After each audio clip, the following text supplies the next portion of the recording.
Mahirap pala talaga to para sa mga first timer. Kaya pala kailangan mas matutunan natin to.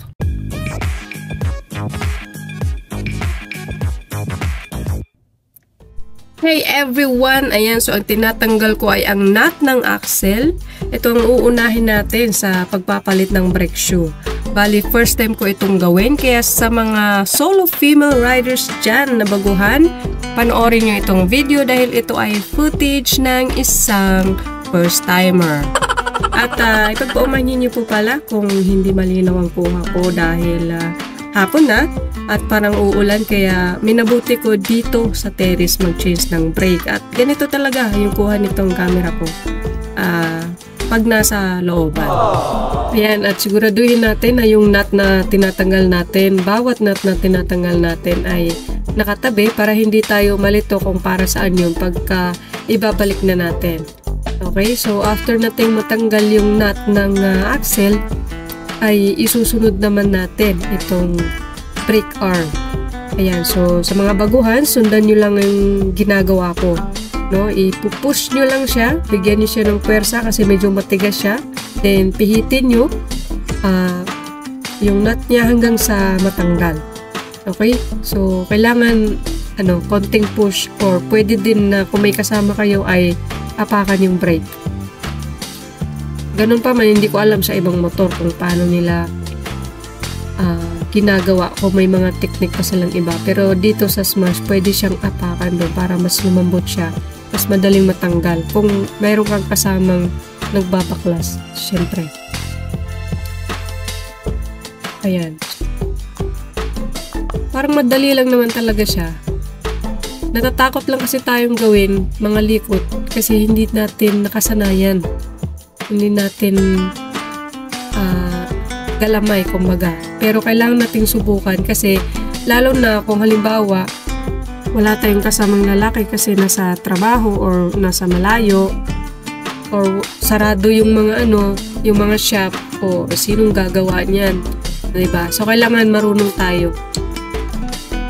Okay, so ang tatanggalin naman natin ay ang brake stick, tama ba? Or brake ball.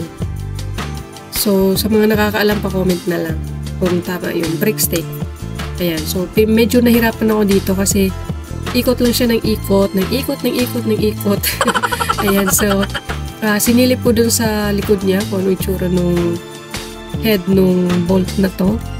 Tapos ay pwede naman pala siyang sabayan dun sa likod. Kaya ang nagkasya dito ay yung 14mm range. Okay, para mag-stable siya. Tapos tuloy-tuloy lang sa pagtanggal ng nut.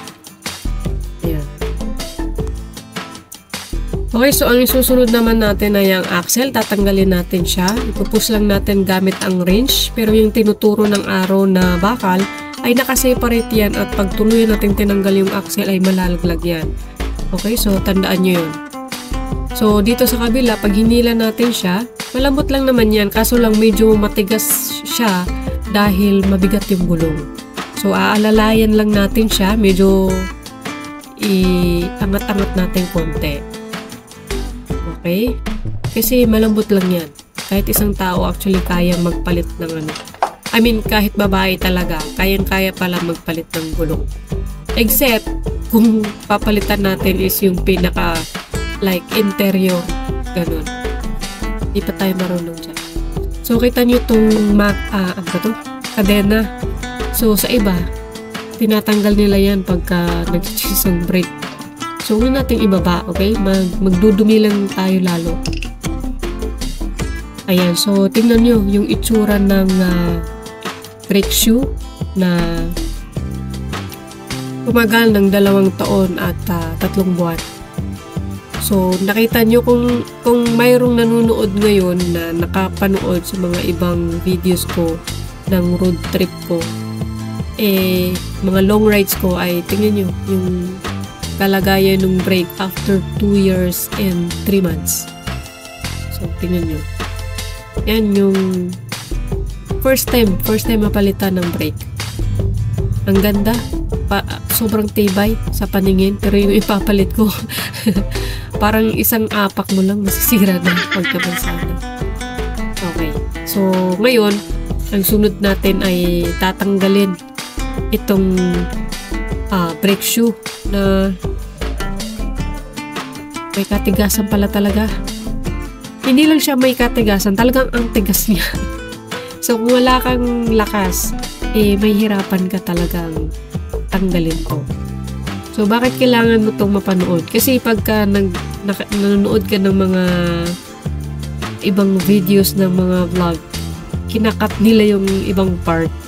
So ito yung may experience nyo pag first timer kayo, first time yung mga likot ng brake shoe. Tignan nyo naman yung ipapalit ko. Nandoon sa malayong ibayo. Pero itong papalitan natin ay napakatibay sa paningin pa lang. So nakita nyo yung mga style ko. So kung ano-ano na lang naisipan ko. Kasi nga, di pala talaga ganun kadali. Akala ko ang dali-dali lang. Pero kaya nga kailangan nating subukan kasi para makagawa tayo ng ating paraan. Mga sariling teknik kung paano siya gagawin. Ayan. So, ang nakakatakot dito, iniisip ko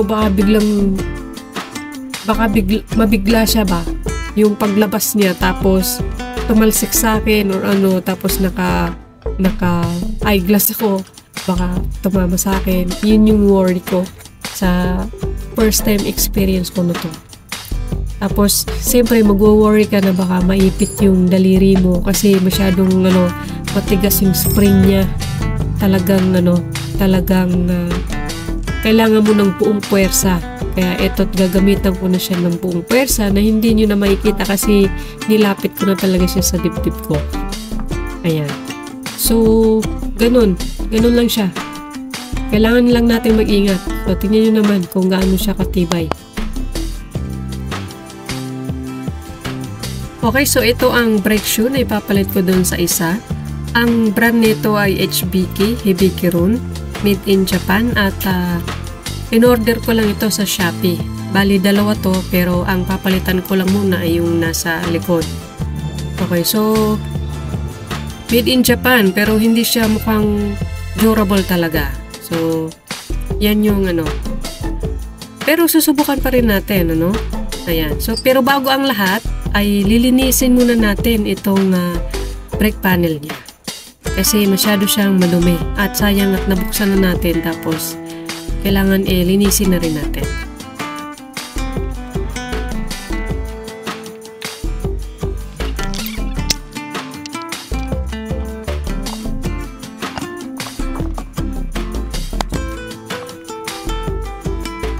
Okay, so bali, ginamitan ko siya ng foam cleaner kasi ito lang yung available na meron ako.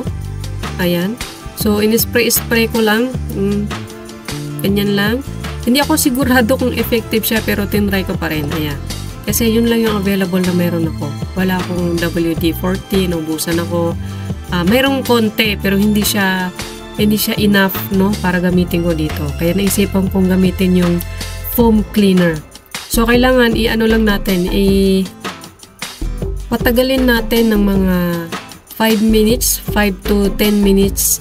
Pero dito sa case ko, ay hindi talaga siya tumagal kasi nga hapon na at naghahabol ako ng time. Ayan. So, yun. Ayan, so, after nating ipa-stay yung foam cleaner ng mga ilang segundo, okay, so i-brush lang. Okay, binabrush ko lang ngayon kasi para matanggal kung ano yung mga dapat matanggal na dumi. In fairness, effective siya. Natatanggal talaga yung mga dumi. Okay, so how much more siguro kung pinatagal ko pa siya ng ilang minuto, no? Baka hindi ko na kailangan i-brush at buhusan ko lang ng tubig. So, yan yung ganap ko. Actually, hindi pa ako nakontento sa sa foam cleaner kasi sinabon ko siya ng Joy. Alam niyo 'yon. Yung panghugas ng plato na ginagamit kong panlinis kay Ivory. Ayan, so para hindi sayang yung pagbukas ko ng nitong brake. Pagpapalit ng brake shoe. Ayan. So, talagang inano ko siya. Kailangan ayusin ko na yung paglilinis kasi nga nandito na ako sa point na binuksan ko na siya tapos ay madumi. So, kailangan linisin na siya ng todo para isang trabaho lang. Okay, so dito naman tayo sa lagayan niya mismo, no? Kailangan linisin din natin yan. Ayan. Huwag kayo ng matinong panlinis kasi ako wala akong matinong panlinis nito. Kaya ito na lang yung ginagawa ko. So, kapahin nyo kung mayroong rough dyan sa palibot nito, no? Kailangan Kailangan wala kang makapa na parang bukol-bukol niya. Yan, yung mga nakadikit na, para maganda yung kapit ng brake. Okay, so now ikakabit na natin ang bagong brake shoe. Bale, tatanggalin muna natin ang spring niya na sa isang tingin ko lang ay parang di ko na naman gusto. Ayan, so dami kong reklamo. Bakit? Kasi yung pagka-bend nung pangsabit niya ay hindi pabilog. Di tulad nung stock na spring. Ayan, so nalagyan ko siya ng grasa kasi doon sa flat. Kasi actually, napanood ko na to sa video vlog bago ko ito siyempre gawin. Ayan. Pero hindi ko nasundan kung ano yung napanood ko. So wala namang dapat ipag-aalala kung paano ikabit ang brake shoe kasi ima-match lang siya sa pagkakapitan nito. Talagang imposible na magkamali pa ng lagay kasi kumbaga parang isushoot mo lang siya. So sa napanood ko sa video dito sa YT din, paano magpalit ng brake. Mabilisan lang siya dito sa part na pagkakabit ng bagong brake shoe ay long nose lang yung gamit. Long nose na pliers lang yung ginamit niya. Ayan. So, pero nang ako na yung gumawa, ang hirap pala talaga ilagay. Kasi hihilain mo ang spring para ikabit dun sa isang shoe. Tapos, dumudulas siya. Ayan. Pero, nang maikabit ko na din siya, worry ako sa spring na parang mabibigtas. Kasi nga, hindi nga siya bilugan. Ayan. So, kaya may nabuti ko na tanggalan na lang ng spring yung stock na brake. Tapos, naisipan ko na yun na lang yung gamitin kong spring sa bago. So, kasi parang matibay siya. Matibay talaga siya. Kaso lang, imposible na gamitan ko siya ng plies. Imposible kasi pabilog nga siya. Parang hindi siya magsushoot. So, ito na lang yung ginawa ko. Na kinabit ko muna siya bago ko ilagay. So, siyempre, gamitan na naman natin to ng puwersa. Kaysa dun sa ginagawa ko na hinihila-hila pa yung spring kasi parang nakaka-worry na din na baka tumalsik sa'yo yung spring niya. So, sa pagkakabit nyo, dapat careful. Mag-ingat lang tayo, kasi baka maipit yung daliri natin, yung balat na, ang sakit nun, grabe kapag naipit tayo. Konting lang. So, ito yung ginawa ko, kinabit ko na agad yung spring. Ang ginamit ko yung luma. Kasi maganda nga yung spring nung luma. Kasi maganda talaga yung kapit niya. Ayan, so ito yung ginawa ko. Hinila ko na lang siya. So, pwede din na ganito yung gawin nyo. Nasa sa diskarte nyo na yan. Basta ito yung diskarte ko. Kasi yung sa video, ang gamit lang niya, long nose na pliers. Pero hindi ko kaya. Siguro kasi mas malakas siya. Tsaka kampante siya doon sa spring na ginamit niya. Pero ako hindi ako kampante sa spring na nung bago. Ayan. So, ganyan lang siya. Ayan na. Okay na yan. So, maganda sa inyo sa part nyo kasi may idea na kayo kung paano gawin. Hindi na kayo mangangapa. Sa iba kasing video is pinuputol nila nung ikaw na yung susubok, iba pala yung pagdadaanan mo kumpara dun sa napanood mo. Ayan. So, dito, in-explore ko siya, kung curious ako kung paano gumagana yung brake. So, pag pala inapakan siya, bumubuka siya, tapos ay, kikis-kis siya doon sa may gulong, ano? Dahilan para bumagal yung takbo ng motor, tapos ito ay tuluyan ng mag-stop. So, ganun pala yun. Okay, so the more na dumidilim yung paligid, ay the more na lumalabo yung kuha ng camera ko, no? Kaya ito't ibabalik ko na ang brake. Ayan. So, madali lang din naman itong ikabit, no? Isushoot lang doon sa may gitna ng gulong. Ito, ganyan lang. Tapos ay kung mayroon kayong kasama sa bahay, pwede kayong magpatulong. Pero mas mainam na kayo lang, no? Solo. Kasi para ma-experience nyo kung kaya nyo nga na mag-isa. Ayan. So, yung bakal na sinasabi ko kanina, no? Ito yun. Hindi ko alam kung anong tawag dyan. Para sa mga nakakaalam na nanonood dito, ay pwede nyo i-comment, no? Para malaman natin kung anong tawag doon. Ayan. So, yung orientation niya, no? Huwag kayong malilito. Yung parang head niya ay nakaharap siya palabas. Ayan. So, ganun lang yun. Okay. So, sa pagbabalik naman itong axle, no? Diskarte lang kung paano natin ma-shoot yung axle dun sa may gulong, no? So, mabigat po yung gulong. So, kailangan talaga tayong mga rider ay may pagka-strong din. Ayan, kasi kailangan talaga marunong tayo. Okay? So, mayroon din palang dyan, bakal na maliit na hindi ko na naman alam kung anong tawag. Okay? So, nalalaglag din yon, tapos dapat ay huwag makaligtaan na maibalik yun. Okay? Kasi, kung hindi yun maibalik, sa wari ko ay parang yung gulong ay magiging paggewang-gewang. Ayan. So, importante yan. Yung pinupunasan ko na yan. Kailangan pag nalaglag yan ay maibalik nyo. So, dyan natin isushoot yung axle. Okay? So, mabigat talaga yung gulong. Kaya, masakit sa kamay. Masakit sa kamay yung wire nung gulong. Kaya, kailangan gamitan natin ng basahan katulad nitong ginagawa ko, no? Para hindi siya masakit. Ayan. So, tingnan nyo mabuti kasi may kwento ako nung nagpalit ako ng interior sa shop. Ang ginawa nila, hinampas-hampas nila tong axle. Pinukpok nila yan kasi nahirapan silang ipasok dun sa kabila. Which is hindi naman kailangan. So, tingnan nyo mabuti kung paano ko siya ibabalik kasi masakit din sa feeling na hinahampas yung motor mo. Ayan. Sobra. Parang ito kasing Smash, pinangalanan ko ng Ivory. So, kapag pinangalanan mo yung motor mo, parang nasasaktan kapag nasasaktan siya. Pinupukpok nila ng malalaking range. Kaya masakit sa feeling na nakikita mo. Harap-harapan na hinahampas nila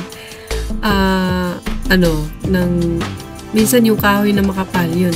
Ihahampas nila yun. Para lang ma-shoot nila yung axle, no? Which is, hindi naman talaga kailangan. Ayan, so, ang kinakapa ko ngayon, dun sa opposite side ay yung brake panel kasi, pagka itulak ko itong axle, natutulak din niya yung panel. Kaya ito yung struggle kapag ikaw lang mag-isa. Na dapat talaga ay matutunan mo yung mga diskarte ng mag-isa, 'di ba? So tignan yung mabuti yung gulong na tumatabi. Yan yung dahilan kaya hindi maipasok ng maayos yung axle kasi tumatabingi siya, nabibigatan yung axle, nagiging masikip. So hindi yan actually kailangan na hampasin. Okay? So, konting angat lang ng gulong para mag-straight siya. Tapos, tulak-tulak konti nung axle. Hanggang sa magpantay siya dun sa edge ng brake panel. Tapos, pag nagpantay na siya doon, ilalagay natin yung sinasabi kong bakal. Ayan. So, pag nailagay na natin, konti-konting push. Pag pumasok na siya dun sa maliit na bakal na yan, dire-diretso na yan. Ayan. Tulak lang din dire-diretso na. Ayan. So, katulad niya. Diba? Wala tayong pinukpok. Yan. Kasi sa ibang shop, yun yung ginagawa nila. Hinahampas nila para pumasok dun sa looban yung para maitulak nung axle. I mean, para maitulak niya. Basta. Hinahampas nila. Ayan. So, hindi naman kailangan talaga. Ngayon ay ibabalik na natin kung ano yung mga pinagtatatanggal natin sa umpisa. Yung nuts, bolts, ayan. So, yeah, sana nakatulong ito sa mga baguhan. Maging guide sa inyo sa pagpapalit ng brake shoe, okay? So, sa mga naka-smash dyan na gustong masundan itong mga pangangalikot ko dito sa smash na to, no? Ay mag-subscribe kayo, okay? Click nyo yung notification bell para lagi kayong updated sa mga new videos ko. Ayan. So, for now, thank you for watching. Bye-bye.